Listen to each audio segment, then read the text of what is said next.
So send it in, and we will, even if we get 2, we'll have to try the competition out.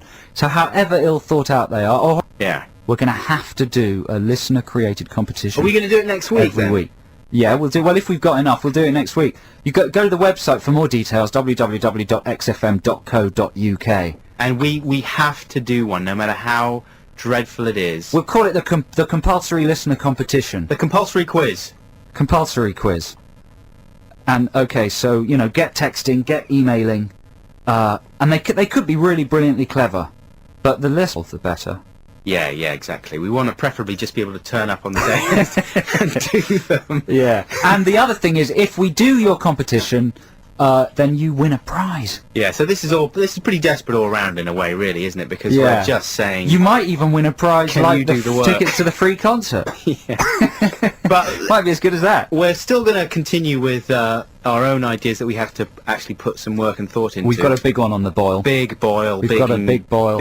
And we're just up against it a bit at the moment because we're putting the finishing touches on our DVD, and it's all a lot of work and going through rushes and all. Yeah. Now this will mean nothing to people who never used to watch our old show on Channel 4, but just in case you did and know why we're on here and people care about us, we got a DVD coming out soon, and a few people have emailed in about it, and it's looking really, really amazing. The actual disc. Yeah. Yeah.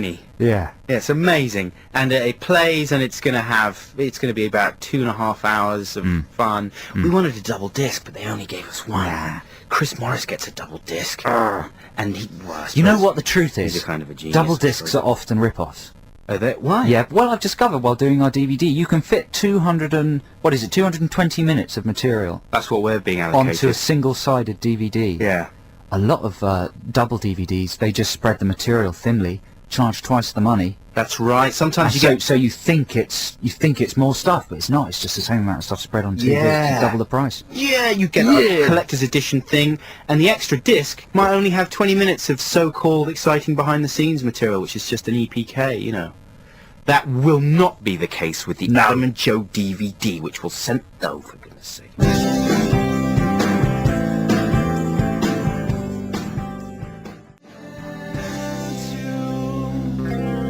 Yeah, Foo Fighters and Big Me. I love Dave. I wish I was Dave Grohl. Do you? Yeah, I've said this before. Yeah, you're right. He's just a pretty cool customer. He's a good-looking man, in my opinion, even though he's slightly goofy.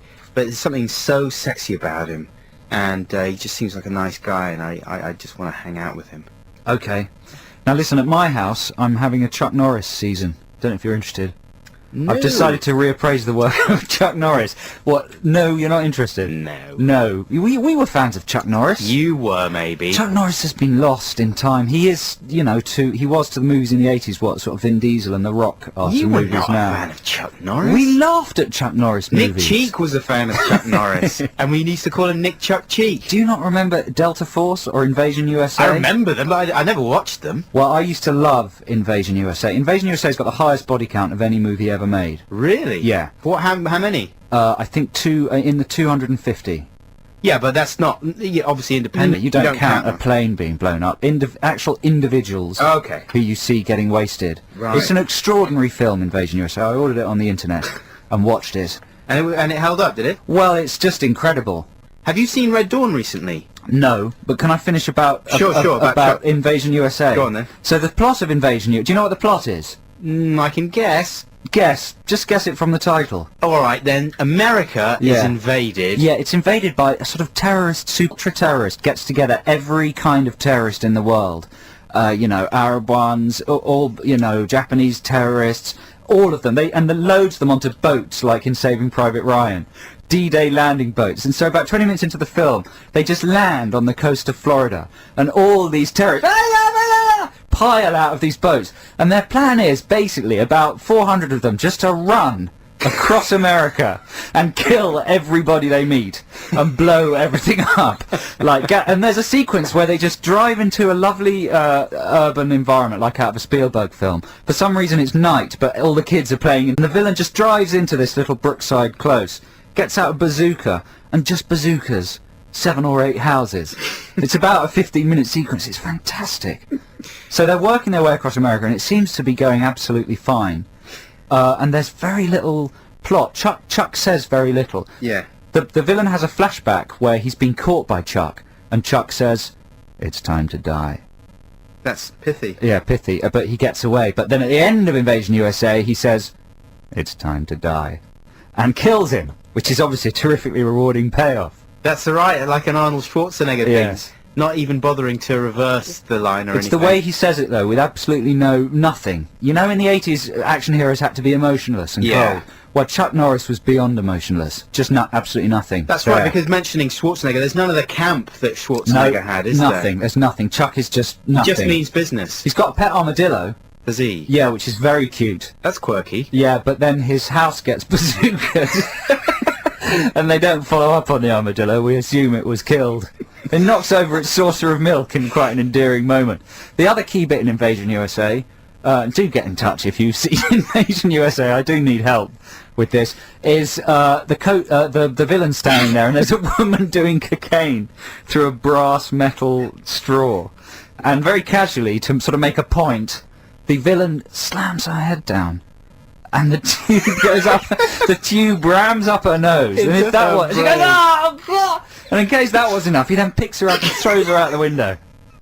And goes on about his business. I'm I seeing do it recommend now. Invasion USA. Alright, well, let's watch it. $8.99 on the internet. It's a winner. Next. XFM 104.9. 104.9. You ready? 104.9 XFM, London. You're listening to Adam and Joe on XFM. It's time for Ditties in the Dock. This is the part of the show where Joe and I battle it out for our one free play of the week. Otherwise, we are forced to adhere to XFM's excellent playlist. With the exception of Scallywag. Yeah, of course, yeah, Scallywag, Yeah. we slipped in there. We had to work hard, though. Yeah, we certainly did. Well, it's a tough one this week because it's a couple of good tracks. I know what Joe's got, and it is a smash. But let me start by telling you that this week I have brought in a classic song by Gil Scott-Heron, and it's probably his most well-known song. It's The Revolution Will Not Be Televised. Now, I'm assuming you've all heard this before and will want to hear it again, but in case you've never heard this song before, this is really a piece of proto-hip-hop, I suppose. And it just works on every single as a piece of blistering anti-establishment poetry, and as a sort of groovy kind of funk workout. Just an amazing, masterful, charismatic performance by Gil Scott-Heron, who's often known as the godfather of hip-hop. And boy, if you've never heard this one before, do yourself a favour and vote for it. And if you have, then do yourself a favour and vote for it again. So that's Gil Scott-Heron is my vote for Ditties in the Dock. Joe, what have you got? This week, Adam and listeners, I've got Trio by Da Da Da. Other way around, isn't it? Yes, I purposely said Trio by Da Da Da. Okay, Da Da Da by Trio. there you go. And it's an amazing, blistering track. And boy, do yourself a favour, because if you like Germans talking at you, saying things you don't know what they are, then this is the track for you. What was the machine called they did it on? I do not know. I do not know. I think it was a Casio Aha. VL tone or something. Trio by Da Da Da is I keep saying it the wrong way round. Da Da Da by Trio, because I've written it the wrong way round. That's my problem. Right. One of the first singles I ever bought, a fantastic single. I listened to it this morning. I highly recommend it. It'll sound great in a car. It'll sound great in your ears. It's great. It'll sound great in your ears. Yeah, I don't know. I'm tired. Call 0871 222 Sorry. 1049. 0871 222 1049. We'll take the first 5 callers, best of 5 wins. Everyone who gets put on air for this Ditties in the Dock segment will go and see Keane tomorrow night and get a free Keane album, which is a big deal.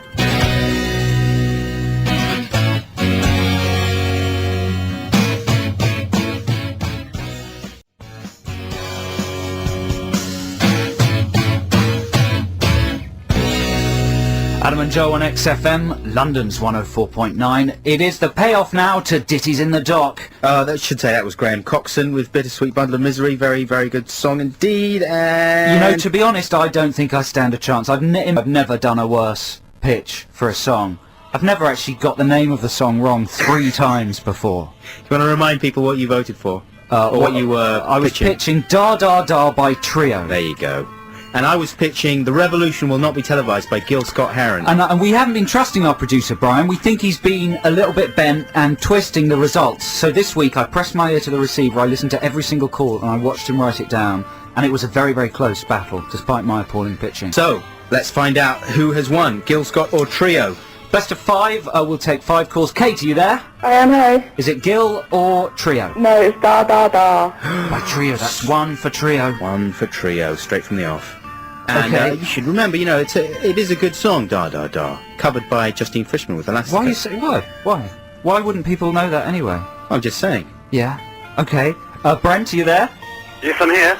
Is it going to be Gil or Trio? Stiffy Trio.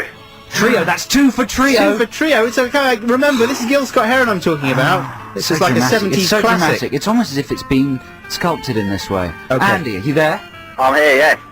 Is it going to be Gil or Trio? I'm voting for the genius Gil Scott-Heron. Gil There we Scott-Heron. go, finally, some sense. This is like Connect 4, isn't it? You know, you can sort of predict. Anyway, keep going. Helen, are you there? Of course it has to be Gil. There It's you go. 1-1. Thanks You, for your Helen. call, Helen. Okay, the decider is You're in a. Phil. It's as if you put your piece in. I put my first piece in the middle, and then is that? I'm trying to Yeah. continue with your Connect 4 analogy. Oh, it's exciting. Is it going to be Gil Scott-Heron or Trio? Here's the last caller. The deciding vote goes to Phil. Phil, are you there? Yep. Hello, Phil. Gil Scott-Heron. Oh, Phil! Thanks very much indeed, Phil. That's a vote for sense. Thanks very much indeed for joining us this week. We'll see you next week. That's the Red Hot Chili Peppers with Universally Speaking. Before that you heard Blink 182 and I Miss You. This is XFM, London's 104.9. I'm Adam Buxton. I'm Joe Cornish. We're here with you until 3 p.m. That's 2 hours of non-stop us. Well, and quite a lot of music And as a well. lot of fantastic music. Yes, it's the Adam and Joe radio show on XFM. It's the national radio show of the year. Is it? Yes. Says who? Well, I do. You know, it's in England, so it's national, and it's It's on this year. It's dealing with things that happen in the year. Wow. So it's the national radio show of the year. And we've got loads of new, 2 new items coming up for you in the next 2 hours. That makes an average of 1 item per hour. Haven't we even got more than that? Well, we've got our new movie club. Yeah. That's one. We've got the afternoon play. Yeah, that's 2. They're the 2 new items. Oh, I see. But we have more than that. We've got more In the old show. items. Yeah, we have Celebrity Regression, and it's quite a hard one this week. Good. Last week's was too easy. It was too easy, wasn't it? What was Yeah. it last week? I can't remember. Neither can I. It was it Contact? No, that was the week before. Oh, it was Swayze. Swayze. It was Swayze. My Way or the Far Highway. too Swayze. Far too easy. Well, this week it's, I don't know, it's quite easy, but I want you to get all 3 films right, and then you'll be in the prizes. What kind of prizes have we got? We've got Katie looking after us today in the production booth. Tickets for 13 senses. 13 senses could be yours, and donuts. Plus, we've also got Ditties in the Dock coming up towards the end of the show. And I'm going to be playing a pretty exclusive play of Charlotte Hathaway's new single, Charlotte Hathaway from Ash. They're trying to stop me playing it here. So if I say I'm going to play it, then you can't stop me, because there'll be a huge reaction from the listeners. Wow, it's like Pump Up the Volume. Yeah.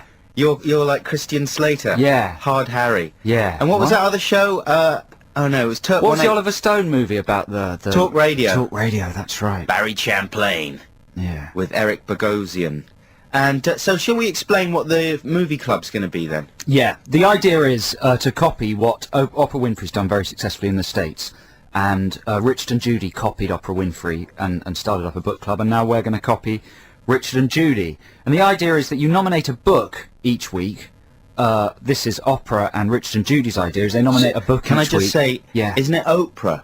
I like to say opera. Like going yeah. to the opera? Well then, yeah, exactly. I've just been watching opera. Okay That then. makes me sound more sophisticated. Fine. So they choose a book each week, and then all the viewers read it, or, you know, most of them do, and then everyone comes and chats about it the following week. So we're going to do the same, but just with a really bad film on telly. And you've picked a film. Well, what I've done is I've picked 3 films, and I'd like listeners to call in and vote which one they would like to have on Adam and Joe's Bad Movie Club this week. So we'll tell you about those films in a while. And also, shall we explain a little bit about our new play segment? Yeah, afternoon play. Afternoon play. It's very much like the kind of thing you might hear on Radio 4, possibly written by Alison Pearson or something. It's kind of a domestic drama about middle-class folk, but it's very exciting. And